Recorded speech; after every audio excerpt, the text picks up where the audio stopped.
इस कहानी में जो भी एक कैरेक्टर है वो इस कल्पना है। चलो कहानी की तरफ चलते हैं। एक बार की बात है, एक आसी नाम की लड़की बहुत उदास रहा करती थी क्योंकि उसके पिता शराब पिया करते थे और उसके दोस्त बहुत ज़्यादा चिढ़ाया करते थे कि तुम्हारे पापा वैसे हैं, तुम्हारे पापा ऐसे हैं।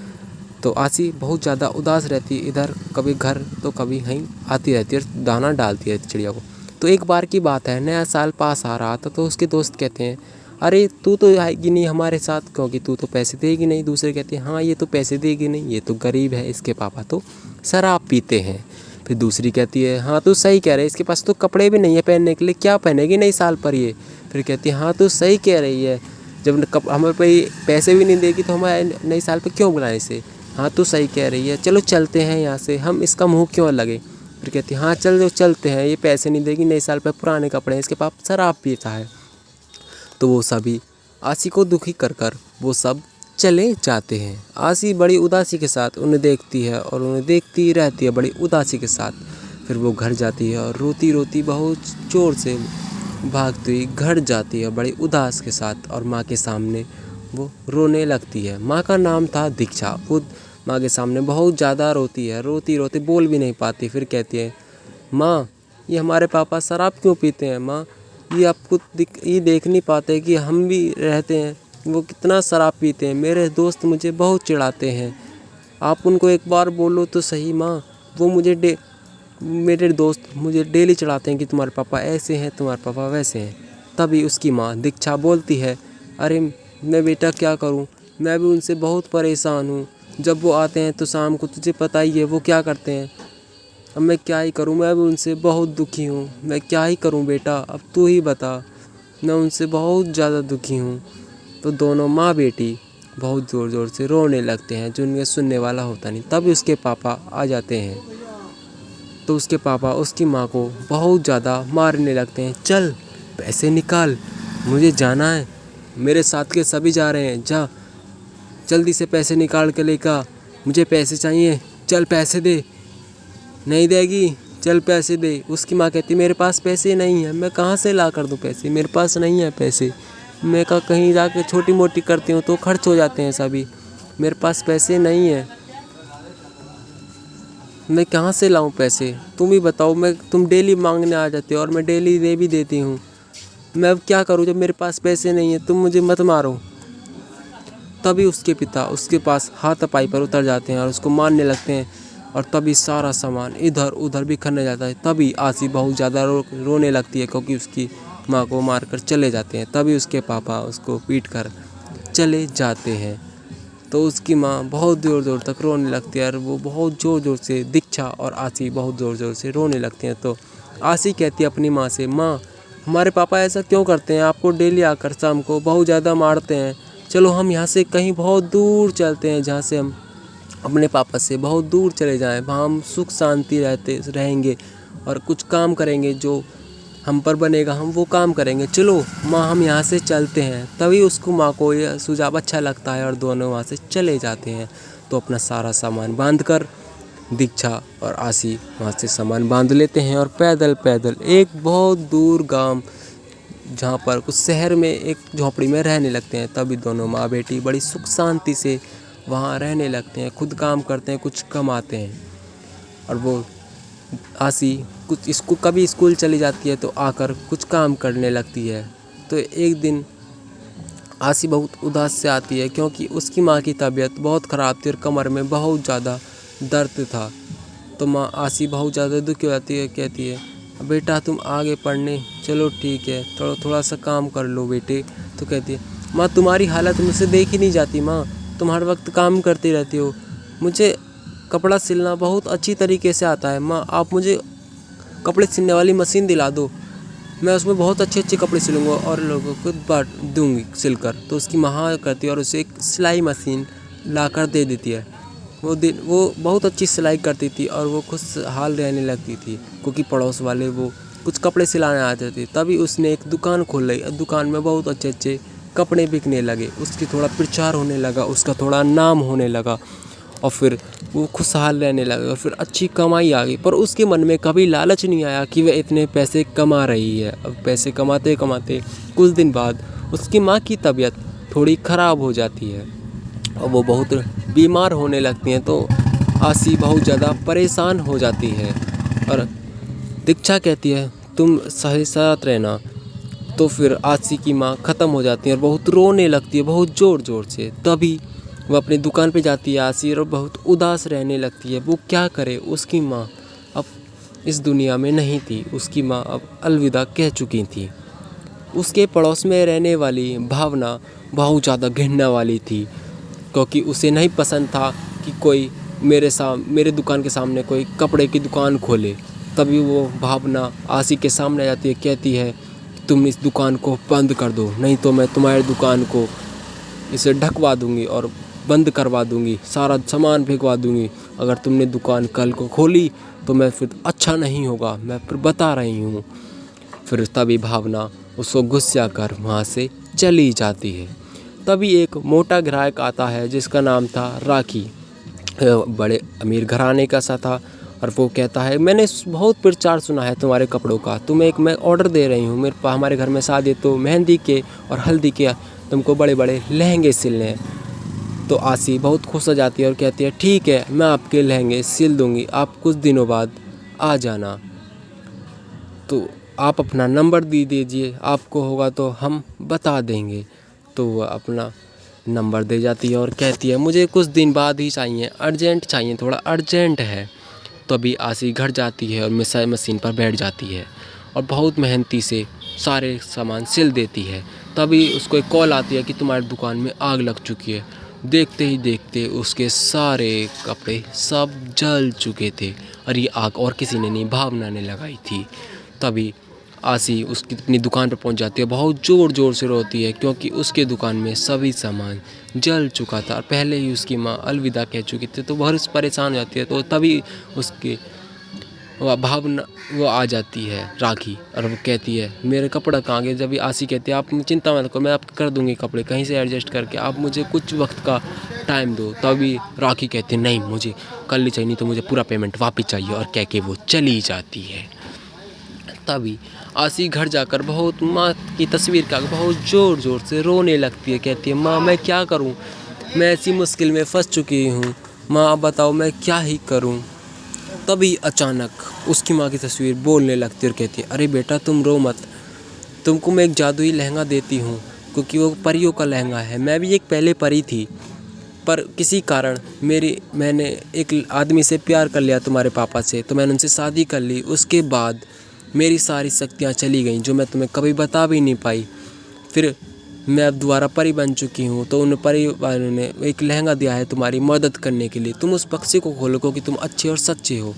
तभी आसी उस लहंगों को खोलने लगती है तो वो चौंक जाती कि वो बोल सकता है लहंगा, और लहंगा कहता है तुम अच्छे और सच्चे हो, जब ही रानी परी ने मुझे यहाँ भेजा है, जो भी तुम्हें चाहिए मांग लेना, मैं तुम्हारा सब चीज़ पूरा कर दूंगी। पर कभी तुम लालच मत करना, क्योंकि लालच का फल बहुत बुरा होता है। जो तुम्हें चाहिए वो मांग लेना, और कभी किसी का दुस्साहस मत करना, सबका भला करना।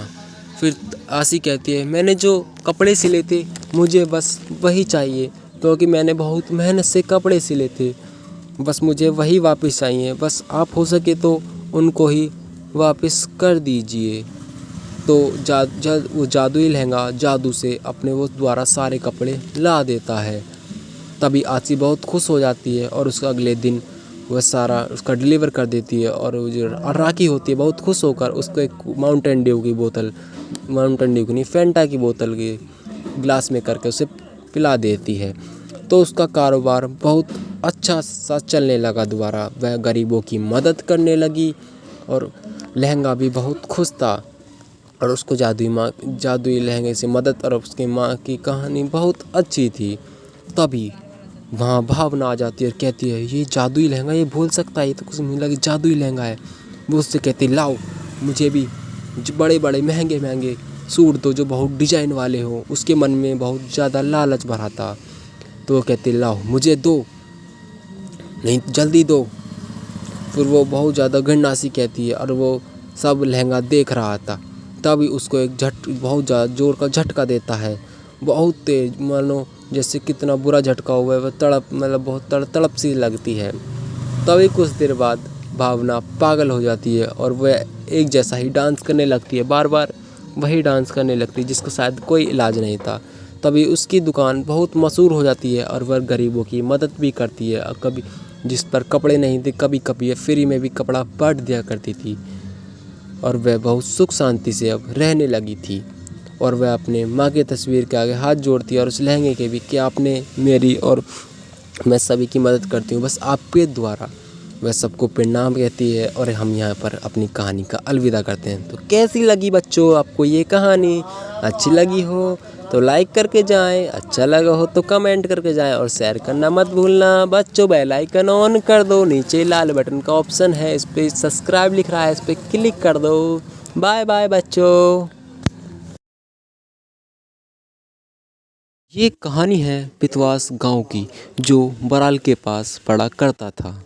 इस गांव में ज़्यादातर सभी खुश रहा करते थे। एक बार की बात है जहां पर अक्षित और हिमांशु और कुणाल आपस में बात कर रहे होते हैं हॉस्पिटल के बारे में, क्योंकि वहां हॉस्पिटल नहीं था। तभी जिसका नाम था आर्यन, जिन्हें कहते सरपंच जी, तो अपना छाता लेकर बारिश में आ रहे थे। वहाँ बहुत तेज़ बारिश पड़ रही थी।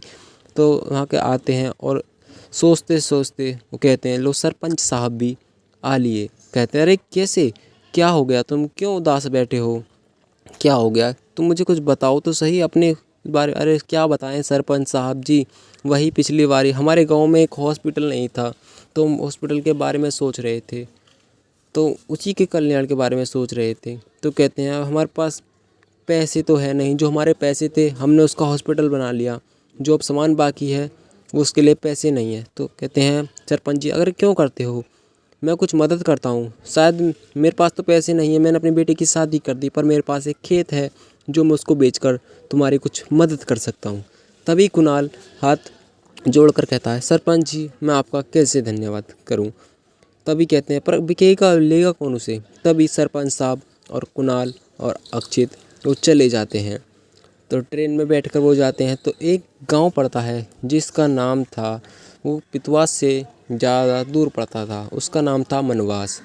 जो ट्रेन थी, जो ट्रेन में बैठकर सुबह से शाम हो गई थी, क्योंकि बहुत लंबा रास्ता था और बारिश बहुत तेज़ की पड़ रही। जब भी कहता है, अरे ये बारिश तो रुकने का नाम ही नहीं ले रही सरपंच साहब, अब हम उतरेंगे कैसे? अरे हाँ तुम सही कह रहे हो, उतरने की बात अभी तो वैसे बहुत दूर है, जब तक शायद ये बारिश बंद हो जाए, नहीं तो हमें कुछ मुश्किलें भी आ सकती हैं, देखते हैं तब तक क्या होता है। तभी कुछ देर बाद शाम तक वो ट्रेन में से उतर जाते हैं और अंधेरा हो चुका होता है, बस सुबह के बैठे हुए दिखे हैं। तो वहाँ पर वो उतरते हैं तो वहाँ पर बस वो तीन ही उतरते हैं, क्योंकि वह गांव रात को ज़्यादातर सुनसान रहा करता था और रास्ते पर कोई नहीं जाता था। तो कहते हैं चलो चलते हैं यहाँ पर, और हमारे अलावा तो कोई नहीं उतरा, अब हम क्या करें, चलो चलते हैं उधर। फिर सभी उससे पार कर कर एक बरगद के पेड़ के नीचे खड़े हो जाते हैं और कहते हैं, अरे क्या करें, यहाँ तो कोई आज सवारी भी नहीं चमक रही। जब मैं पहले आया करता था अपने गांव में तो यहाँ सवारी खड़ी रहती थी, हम इस यहीं से जाया करते थे। तो अब क्या करें सरपंच साहब, अब क्या करें, हम जाएं कैसे? अरे चिंता ना करो, हम पैदल चलते हैं, आगे एक वृक्ष है जो हम उसके नीचे रुकेंगे, बहुत बड़ा है, बारिश तो आने वाली है, क्या पता सब बदल रहा है, चलो चलते हैं आगे की तरफ। तो सब स्टेशन पार करके उस वहाँ तरफ पहुँच जाते हैं। जो थोड़ा थोड़े मंदे मंदे चलते चलते घने जंगल में अंधेरा होने के कारण तभी एक हॉर्न की उन्हें आवाज़ आती है, पर वो रुकते नहीं और सीधे चले जाते हैं और एक बार देखते हैं कि कोई हमारी तरफ बहुत तेज़ी से अपनी वाहन को ला रहा है। तभी सरपंच साहब के सामने एक आदमी खड़ा होता है, बड़े घूर घूर के सरपंच जी को देखता है। तो कहता है, अरे तुम यहाँ क्या कर रहे हो आर्यन मास्ट? तो सरपंच साहब कहते हैं कुछ देर बाद, अरे नहीं चलो आप हमें गांव की तरफ ले चलो, आप इतने रिक्शा क्यों चला रहे हैं, आपकी एज तो बहुत ज़्यादा हो गई, आपको तकलीफ़ नहीं होती, आप इतनी एज में भी रिक्शा चला रहे हैं, और आप क्या कर रहे हैं, आप थोड़ा आराम करा करो, आपकी एज बहुत ज़्यादा हो चुकी है, आप थोड़ा आराम करो और करो, आपकी अपनी एज तो देखो, आप स्टार्टिंग से ही इतनी मेहनत करते हैं सभी के लिए, आप जब से अभी तक रिक्शा ही चला रहे हैं, आपको दर्द नहीं होता? अरे क्या बताएं, दर्द की तो पूछो मत ना, बस ऐसे ही चल रहा है, अब दर्द तो होता ही नहीं, क्या ही करें अब। फिर सरपंच साहब पूछते हैं, दर्द नहीं होता? क्यों नहीं होता? अब क्या हुआ जो आपको दर्द नहीं होता कभी भी? वो एक लंबी कहानी है, वो तुम्हें मैं समय पर आके बताऊंगा। वो उसका भी समय नहीं हुआ। तो सरपंच साहब कहते हैं, हम कितनी देर में पहुंच जाएंगे वहाँ पे? अभी तो शायद हम, जब मैं पहले आया करता तो बहुत लंबा रास्ता था। तो कहते हैं, हाँ अभी लंबा तो रास्ता है, पर अभी बीच में एक पुल पड़ेगा जो तुम्हें ध्यान ना हो, तो क्योंकि अभी जल्दी बनाए। तो देखते हैं कि वहाँ पे एक पुल पर बहुत तेज़ पानी का बहाव चल रहा था, तो उसी के पास एक नाव सी पड़ी थी। वहाँ पर सभी देखते हैं कि नाव को, बहाव को देखते हैं कितना ज़्यादा बहाव हो रहा था। तो नाव को हम थोड़ा जूमिंग करके देखते हैं। फिर उसके बाद कहते हैं, अरे नाव तो पड़ी है पर यहाँ चालक तो है नहीं, अब क्या करें? अरे मास्टर जी बताओ ना क्या करें? जिनका नाम सरपंच थे वो मास्टर जी भी एक समय पर थे। तो कहते हैं, अब क्या ही करें, अब हमारे पास कोई और दूसरा रास्ता तो है नहीं अब यहाँ रुकने का। कहता है, अरे तुम घबराते क्यों हो? वो थे रिक्शा वाले, तो कहते हैं, घबराते क्यों हो? यहाँ पर ही पास में मेरा एक मकान है जहाँ तुम पहले भी आया करते थे, तो चलो वहीं चलते हैं, सब वहीं रुकते हैं। तभी सरपंच साहब और रिक्शे वाले वो चले जाते हैं अपनी कुटिया की तरफ। कुटिया बहुत ज़्यादा पुरानी हो रही थी, तो अंदर से आके कहते हैं, अरे यहाँ तो बहुत ज़्यादा बदबू आ रही है, पर क्या करें, और कुछ कोई रास्ता भी तो नहीं है हमारे पास। तभी एक कहता है, यहाँ बदबू की चीज़ क्या आ रही है, जैसे मानो कई दिन से साफ़ सफाई ना हुई हो। तो कहते हैं, हाँ तू सही कह रहा है कुणाल, तो सही कह रहा है, यहाँ पर बहुत ज़्यादा बदबू आ रही है। हाँ मैं सही तो हर हमेशा ही कहता हूँ, तुम सुनते कहाँ हो मेरी? देखो कितने मकड़ी के जाले लगे हैं, जैसे कहते हैं दिन से ना खुला हो। तुम कह तो सही रहे हो, पर क्या ही करें, और कोई हम पे रास्ता भी तो नहीं है यहाँ से रुकने के अलावा। फिर रिक्शे वाला कहता है, चलो तुम यहाँ पर सभी सो जाओ, ये कई दिन से घर खुला नहीं, क्योंकि मैं तो यहाँ रहता नहीं और मैं ज़्यादातर अपनी गाड़ी पर रहता हूँ, वहीं पर सो जाता हूँ, वहीं पर करता हूँ। तुम यहीं सो जाओ, मैं बाहर कहीं सो जाऊँगा, बाहर भी मुझे कोई दिक्कत नहीं हुई। तभी एक जंगले में से ठंडी ठंडी हवा आती, जो बहुत पुराना था शायद जंगला भी। तो सभी सरपंच और मतलब जिसे हम मास्टर जी भी कहते हैं, वो कहते हैं, अरे यहाँ तो हम रुक गए, वही बड़ी बात है। हम बारिश में कहाँ रुकते, इतनी तेज़ आंधी आ रही है और बारिश आ रही है, हम यहाँ रुक के, वही बड़ी बात है। हमें अंकल जी ने हर रोक लिया, हमें इससे अच्छी क्या बात है, हम अंधेरी रात और बारिश में इतने तेज आंधी तूफान में कहाँ जाते। तभी रिक्शे वाले चले जाते हैं और वो तीनों सो जाते हैं अंदर नीचे चटाई बिछाकर। कुछ देर बाद चटाई बिछाने के बाद तो एक की आँख खुलती है, क्योंकि वहाँ खटर खटर की बहुत ज़्यादा आवाज़ आ रही थी। तो उसने एक गैल उनकी आँख खुल जाती है और वो चारों तरफ को देखता है, इधर और इधर को, पर वहाँ कोई दिखाई नहीं देता, और उठता है और जंगला की तरफ जाता है, क्योंकि उसे जंगला से बाहर कुछ शायद आवाज़ सी आ रही थी। तो जंगला की तरफ जाता है, देखता है कि रिक्शे वाले चाचा वहाँ गड्ढा खोद रहे थे।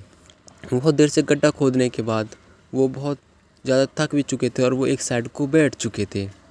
तभी जिसका नाम था सरपंच, वो देखता है और दोनों को बुलाता है, देखो देखो, हाँ ये चाचा क्या कर रहे हैं, गड्ढा क्यों खोद रहे हैं? देखते हैं तो चाचा वहाँ नहीं होते हैं, और वो तीनों एक तरह से घबरा जाते हैं, अरे चाचा तो अभी यहीं थे, अभी चाचा कहाँ चले गए? फिर कुछ देर बाद वहाँ पर कोई नहीं होता, सुनसान रात में वहाँ पर बस एक गड्ढा खुदा होता है। वो तीनों सोचते हैं, चलो बाहर की तरफ चलते हैं, शायद कुछ हमें पता चले। तो बाहर जाते हैं तीनों और देखते हैं एक गड्ढा, बहुत बड़ा गड्ढा खुदा है। कहता है, अरे ये क्या, शायद इस गड्ढे में कुछ पड़ा है, चलो चल कर देखते हैं इसमें क्या है। तो एक जना जाता है और उसमें मट्टी हटाते तो एक मटका पड़ा रहता है, जिसमें बहुत सारे कॉइन होते हैं, जिसने हम कहते हैं रुपये। तो ये कहते हैं, अरे ये किसके रुपये हैं और कौन छोड़ गए इन्हें? होंगे किसी के, चलो तुम यहाँ से चलो, जिसके भी होंगे वो ले जाएगा, और तुम यहाँ से चलो। फिर एक गैल वह आंधी सी और तेज़ हो जाती है और पेड़ हिलने लगता है। तभी एक जिसको वो चाचा समझ रहे थे, वो पेड़ पे बैठ रहे थे बिल्कुल हड्डी के कंकाल में, वो ऐसे घूरते हैं और वो सब डरने लगते हैं और वो कहते हैं, अरे डरो मत, मैं और कोई नहीं, तुम्हारा चाचा ही हूँ। मैं इस हालत में 1 साल पहले ही आ चुका था, मेरी एक ट्रैक से पार जा रहा था तो मेरी वहाँ मौत हो चुकी थी। तो मेरी वहाँ मौत होने के बाद मेरी आत्मा को शांति नहीं मिली, क्योंकि मेरे यहाँ पैसे दबे हुए थे। मैंने सोचा अगर कोई यहाँ पे अच्छा और सच्चा इंसान आएगा तो मैं उसको ये पैसे दे दूँगा और मेरी आत्मा मुक्ति हो जाएगी। अभी तक कोई भी ऐसा नहीं आया था जिसके मन में एक लालच हो, एक तुम ही थे। मैं सोच रहा था शायद तुम अब बदल गए होगे, पर तुम अभी नहीं बदले हो, तुम भी अब भी पहले जैसे ही हो। तुम डरो मत, मैं तुम्हारा चाचा ही हूँ। और कहते हैं, तुम्हारा जो हॉस्पिटल बनने के लिए कुछ सामान बाकी है, तुम इस खजाने को ले जाओ, और उस पुण्य में लगाओ और मेरी आत्मा को शांति मिल जाती है।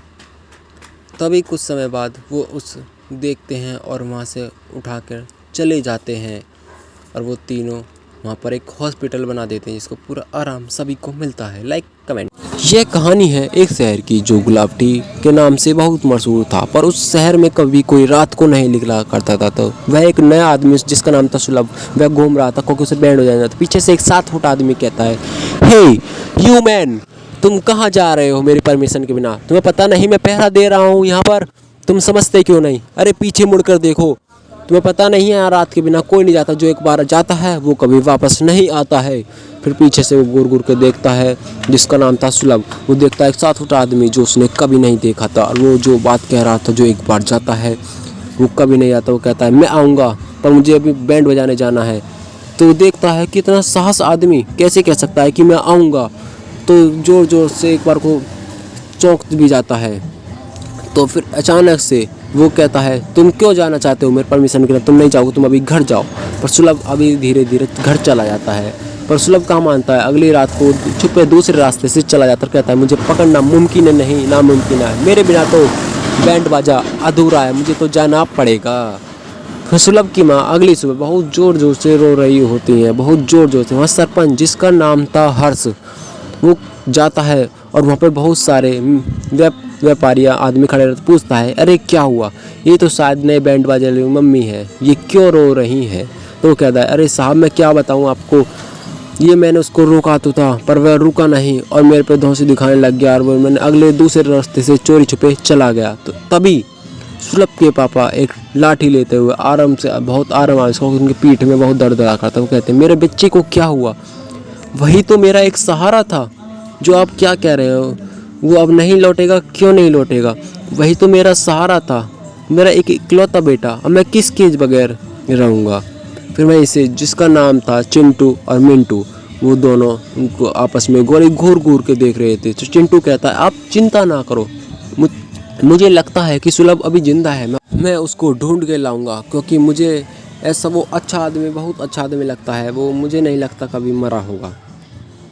तो चिंटू और मिंटू जाते हैं और आपस में घूरने लगते हैं, क्योंकि मिंटू कहता है अरे तू कहाँ सुलाएगा, तुझे पता नहीं कितने साल बीत गए, जो एक बार जाता है वो कभी लौट कर वापस नहीं आता, फिर तू कहाँ से और कैसे लाएगा? फिर चिंटू कहता है अरे मुझे लगता है यार उस नदी में कुछ झोल है, अगर कोई भी उस नदी के पास जाता है तो लौट कर नहीं आता। मुझे उस नदी में, क्योंकि मैंने एक बार देखा था बचपन में, जो मुझे अभी भी थोड़ा थोड़ा याद है। तो चिंटू और मिंटू वो तालाब के पास जाते हैं और कहते हैं अरे यहाँ तो कुछ भी नहीं, ऐसी अंधेरी रात गुजर जाती है। फिर मिंटू कहता है अरे यार बहुत तेज़ भूख लग रही है, मैं क्या ही करूँ? तो मिंटू कहता है उससे तू डर मत। तो कहता है मैं डरूँ क्यों, तू जा खाना लिया। जो चिंटू होता है वो खाना लेने चला जाता है। तब एक पानी में बहुत तेज़ हलचल होती है, बहुत तेज़, जो आज तक कभी उसके सामने हुई नहीं। तब वो घबरा जाता है और कहता है अरे बाप रे ये क्या हो रहा है, इतनी तेज़ जो पानी में ये हलचल कैसी हो रही है? तभी अचानक पानी में से धीरे धीरे हरा सा हाथ निकल जाता है, ऐसे कोई मानो, और गला पकड़ लेता है और उसकी नाड़ पकड़ लेता है और उसको मारने की कोशिश करता है। वो कहता है बचाओ बचाओ बचाओ। तभी चिंटू देख लेता है, घबरा जाता है, अरे ये क्या, मेरे तो शक तो बिल्कुल सही निकला, शायद यहाँ कोई चुड़ैल है। और वो बहुत ज़्यादा डर जाता है और तभी वहाँ से भाग जाता है। भागते भागते वह एक पेड़ों के नीचे बैठ जाता है, वो बहुत घबराया हुआ लगता था। तभी एक ऋषि मीनू जो बड़े आराम से आ रहे थे उसके पास, और उसे कहते हैं अरे क्यों, क्या हुआ, तुम मुझे अपने क्यों बैठे हो? क्या हो गया बच्चे, मुझे कुछ बताओ, तुम यहाँ क्यों बैठे हो? मुझे लगता है तुम कोई संकट में हो। कहते हैं नहीं, कोई मैं संकट में नहीं हूँ, आप जाओ यहाँ से, आप मेरी क्या प्रॉब्लम सॉल्व कर पाओगे? मैं यहाँ कोई संकट में नहीं हूँ, आप जा सकते हो ऋषि मुनि, धन्यवाद आपने मेरी इतनी हेल्प करी। अरे नहीं, मुझे लगता है आप कोई संकट में हो, बताओ मुझे क्या संकट है तुम्हारी? फिर वो पूछता है ऐसी बहुत सरलता से, और पूछता है मुझे पता है जिस तुम संकट में हो, मैंने बहुत पहले, क्योंकि तुम एक शुद्ध आत्मा हो जिसे मार सकते हो उसको। फिर वो उस सारी बात जाके सरपंच को बताता है, क्योंकि ऋषि मुनि ने कहा था तुम्हारी आत्मा वो सरपंच है। सरपंच कहता है अगर तू ये सच्चे है तो हम सभी तुम्हारे साथ हैं। तो और वो कहता है मैं सभी गांव वालों को लाऊंगा तुम्हारे साथ, क्योंकि ऋषि मुनि ने कहा था तुम अपने सभी गांव वालों को लाओ, क्योंकि तुम अकेला उसका सामना नहीं कर सकते। तो अगले दिन सभी गांव वाले उस ऋषि मुनि के पास घूमने चले आते हैं। तभी वो व्यापारी वो कहता है सरपंच, अरे ये तो मैंने इनको देखा है, अगर इनके हमें इनको हम इनको देख भी लें तो हमारे सारा पुण्य बहुत ज़्यादा धुल जाता है, ये बहुत बड़े बाबा जी हैं। तो उनकी तभी वो अपनी धीरे धीरे आँख खोलते हैं, अपने ध्यान से हटकर थोड़ी देर पीछे वो अपनी आँख खोल लेते हैं और कहते हैं अरे तुम आगे। और ऋषि मुनि कहते हैं ये लो, ये एक पवित्र त्रिशूल है, अगर तुम इसको उस चुड़ैल के माथे में गाड़ दोगे तो वह चुड़ैल मर जाएगी और उसका अंत हो जाएगा। तभी ऋषि मुनि वहाँ से गायब हो जाते हैं। तो वो सोचने लगते हैं अब क्या करें। तो वहाँ से चिंटू कहता है मैं जाता हूँ और तुम पीछे खड़े, अगर कोई दिक्कत आए तुम आना। तो वो चिल्लाता है अरे बाहर निकल, कौन है। जब एक चुड़ैल का हाथ बाहर निकलता है और वह एक गैली उस त्रिशूल के उस हाथ में लगा देता, तभी वहाँ बहुत आग सी लग जाती है। तो चिंटू सोचता है अरे मर गई ना मर गई। तभी एक अचानक से एक भगवान जी निकलते हैं, मतलब एक जिसके पास जादू शक्ति, वो कहते हैं तुम अपने मकसद में ज़रूर कामयाब होगे, तुम एक शुद्ध शक्ति। और वो वहाँ से गायब हो जाते हैं थोड़ी देर बाद। और वो कहते हैं तुम्हारे पास जो ये त्रिशूल है एक शुद्ध त्रिशूल है, अगर तुम इसको उसके पास लगाओगे तो वो मर जाएगा। वो गायब हो जाते हैं। तभी अचानक वहाँ से चुड़ैल आ जाती है। वो कहते कौन है जिसने मेरे इस श्राप को काटा, कौन है, मैं तुझको मार डालूँगी और तुझको खा जाऊँगी और तेने मेरा जो नाश करा है। तभी उसको बांध लेती है और बहुत टाइट से और कहती है मैं तुझको मार डालूंगी, तेने मेरा ये वश कैसे तोड़ा बता। तभी पीछे से गांव वाले आ जाते हैं और उसको मारने लगते हैं। वो चिल्लाती बचाओ बचाओ बचाओ बचाओ, पर उसकी कॉल एक गल पीछे से वो त्रिशूल उसके माथे में गाड़ कर कहते हैं और नाश मिटे, तेने ये क्या कर दिया, तेने मेरा सारा सपना पूरा अधूरा कर दिया, को मेरे निन्नाड़ में हो गए थे, इस एक की जरूरत थी, मैं अमर हो जाती। वह तभी मर जाती है और सारे गाँव वाले वापस आ जाते हैं जो उसने चुड़ैल ने बंदी बना रखे थे। एक भी गांव वाला मरता नहीं। फिर सभी सुख शांति से रहा करते हैं। फिर कभी ऐसी वहाँ पर कोई दुर्घटना नहीं हुई। सभी गांव वाले आपस में मिलजुल कर रहते हैं और कोई अंधेरी में जा सकता है, आ सकता है। ये कहानी है एक चंदपुरा गांव की, जहाँ एक परिवार में बहुत खुशहाल परिवार रहता है। परिवार में 3 मेंबर रहा करते थे।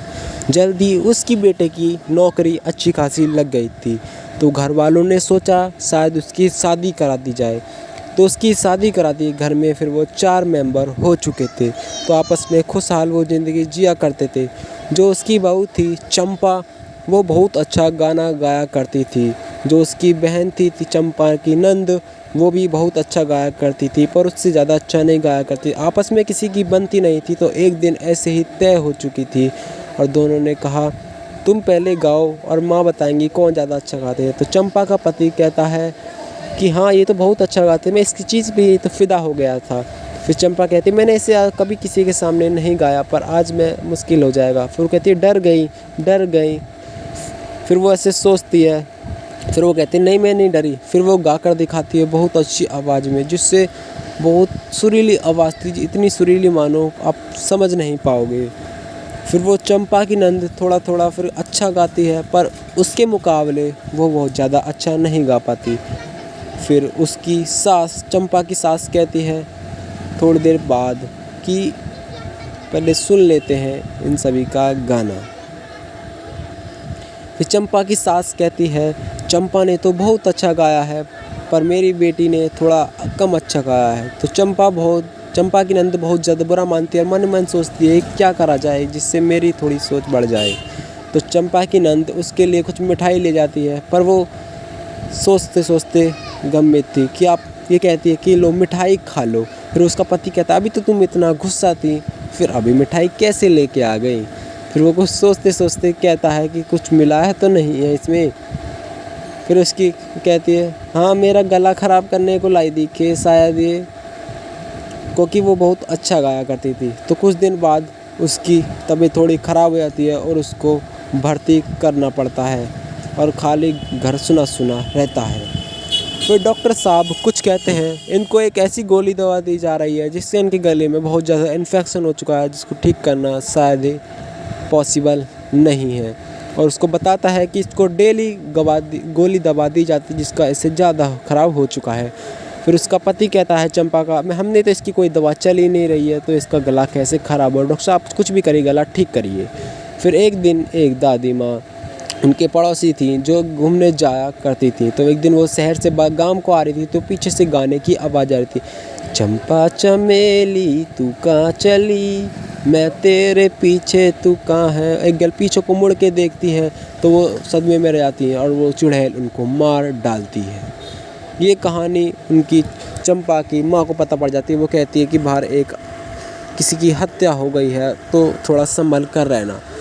तो एक दिन एक शराबी जो उनके पड़ोस से बहुत दूर रहा करता था, तो वो शराब पी के टुन एक दिन आ रहा था तो पीछे से गाने के, चंपा चमेली तू कहाँ चली है। एक गल पीछे मुड़ के देखता है तो एक चुड़ैल खड़ी थी, तो मजाक में कहता है, अरे कौन है बे तू, कैसे खड़ी है, ज़्यादा ही चढ़ गई दिखा है मुझको। फिर ऐसी ऐसी बात बनाता है। तो चुड़ैल बहुत गुस्से में आ जाती है और उसका दम घोट कर उसको वहीं मार डालती है, उसको जब तक उसको मर नहीं जाता। तो वह मर जाता है और अपनी आखिरी सांस याद करता है। तो अगली सुबह गांव में हलचल मच जाती है कि एक और आत्मा, मतलब एक और मर्डर हो गया, एक और मर्डर हो गया, एक की लाश मिली है, एक की, बहुत ज़्यादा ऐसे हाथ हो गया। तो बहुत ज़्यादा वहाँ पे मंडरा हो गया था। तो एक दिन जो चंपा की नंद की सहेली थी वो एक दिन जा रही थी, तो पीछे से वो जा रही थी हैंडपम्प पर पानी भरने के लिए, क्योंकि वहाँ पर नल बहुत दूर हुआ करती थी। तो वो जाती है और एक गाने की आवाज़ आती है तो पीछे मुड़ कर देखती है, वहाँ चुड़ैल खड़ी थी और वो उसको सारी बात बताती है क्योंकि वो चंपा की नंद की सहेली थी और उसको वहीं पर मार डालती है। फिर अगली ही सुबह जब चंपा की नंद थी वो कहती है, मेरे दोस्त को किसने मार डाला, मेरे दोस्त को किसने मार डाला, बहुत ज़्यादा रोआ करती है। जब उसको रोना नहीं आया फिर जो सभी थे वो सभी जाते हैं पुजारी के पास और पूछते हैं ये क्या हुआ। तो पुजारी सब बताता है कि मेरी विद्या के कारण जो सोचता है और अपनी बातें बताता है, ये कोई असाधारण नहीं है, किसी गांव में से ही तो सबको मार डालेगी। तो वो कहता है मैं इसको भगा सकता हूँ, मैंने बहुत सारी विद्या प्राप्त करी हैं। तो वही बुढ़िया कहती है कि हाँ आप जो भी मांगोगे हम देंगे, पर आप इसको भगा दीजिए। तो अगली सुबह वो करने जाता है यज्ञ। बहुत सारा यज्ञ करने के बाद, क्योंकि उसकी आत्मा बहुत देर से घूम रही थी, तो वह यज्ञ करता है। बहुत देर के बाद वह आत्मा प्रकट हो जाती है, मतलब चुड़ैल। तो चुड़ैल अपनी बातें बताती है। जब सभी हैरान हो जाते हैं कि इस चंपा की नंद, मतलब इसने मुझे मारा था, और वह कहानी बताती है इसका बॉयफ्रेंड डेली वहाँ से शहर से दवाई लाता था और इसको देता था, ये मुझको देती थी। तो सभी बातें यह बता देती है।